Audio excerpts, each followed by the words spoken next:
शालूम and a very warm welcome. आज की story एक बादशाह और उसकी 4 बीवियों के मुतालिक है। वीडियो को लाइक करें, शेयर करें। आपने अभी तक चैनल को सब्सक्राइब नहीं किया तो सब्सक्राइब कर दें। एक दफ़ा का जिक्र है कि एक बादशाह था और उसकी 4 बीवियां थीं। एक दिन बादशाह बीमार हो गया और बिस्तरे मर्ग पर पहुंच गया। उसे मरने के बाद अकेले रहने का डर सताने लगा। उसने अपनी चौथी बीवी को बुलाया जिससे वो सबसे ज़्यादा मोहब्बत रखता था और जिसको उसने बहुत से हीरे, जवाहरात और कीमती कपड़े लेकर दिए थे। उसने उससे पूछा, क्या तुम मेरे साथ मरोगी और मेरे साथ ज़िंदगी के बाद की दुनिया में जाओगी? चौथी बीवी ने जवाब दिया, मुझे माफ़ कर दीजिए, मैं ऐसा नहीं कर सकती, और वहाँ से चली गई। वो अपनी तीसरी बीवी से भी मोहब्बत रखता था जिसकी खूबसूरती पर उसे नाज था और वो हमेशा उसकी खूबसूरती का आसपास की हुकूमतों में दिखावा करता था। लिहाजा उसने अपनी तीसरी बीवी को बुलाया और उससे पूछा, क्या तुम मौत के बाद की ज़िंदगी में मेरा साथ दोगी? तीसरी बीवी ने जवाब दिया, मैं अपनी ज़िंदगी से बहुत मोहब्बत करती हूँ, मुझे माफ़ कर दें, मैं आपके साथ नहीं जा सकती। जब आप मर जाओगे तो मैं दोबारा शादी कर लूँगी। बादशाह की दूसरी बीवी जो हमेशा ज़रूरत के वक्त उसके साथ रहती थी, उसने उससे पूछा, क्या तुम मरने के बाद की ज़िंदगी में मेरे साथ चलोगी? तब दूसरी बीवी ने जवाब दिया, मुझे माफ़ कर दीजिए, मैं इस मामले में आपकी कोई मदद नहीं कर सकती। अलबत्ता मैं ये कर सकती हूँ कि आपके जनाजे का एहतमाम करूँगी और आपके जनाजे के लिए साथ जाऊँगी।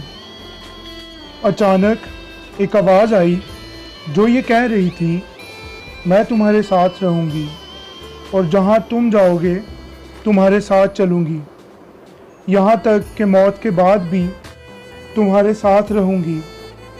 जब बादशाह ने देखा तो ये उसकी पहली बीवी थी। ये वो बीवी थी जिससे वो कम ही मोहब्बत रखता था। उसे शर्मिंदगी महसूस हुई और उसने कहा, मुझे माफ़ कर दो, मुझे तुमसे इस दुनिया में ज़्यादा मोहब्बत रखनी चाहिए थी और तुम पर ज़्यादा तवज्जो देनी चाहिए थी। इस कहानी का नतीजा ये है कि हम सब अपने आप में बादशाह हैं और हम सब की 4 बीवियां हैं।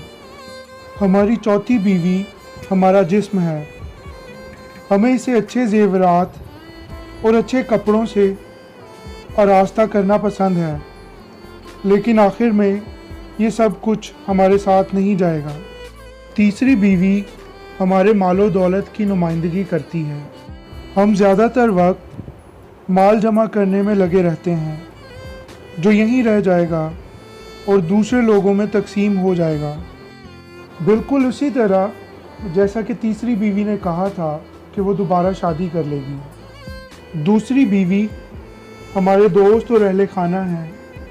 हम उन पर एतमाद करते हैं, वो हर बुरे वक्त में हमारा साथ देते हैं, यहाँ तक कि हमारी ज़रूरत के वक्त वो हमारे साथ रहते हैं। जब कभी हम गिर पड़ते हैं तो वो हमें दोबारा उठ खड़ा होने में मदद करते हैं, लेकिन आखिरकार वो हमारे जनाजे तक हमारे साथ जाते हैं और हमें कब्र में उतारने के बाद वापस आकर कुछ दिन सोग मनाते हैं, हमारे लिए रोते हैं और फिर अपनी रोज़मर्रा ज़िंदगी में मसरूफ़ हो जाते हैं।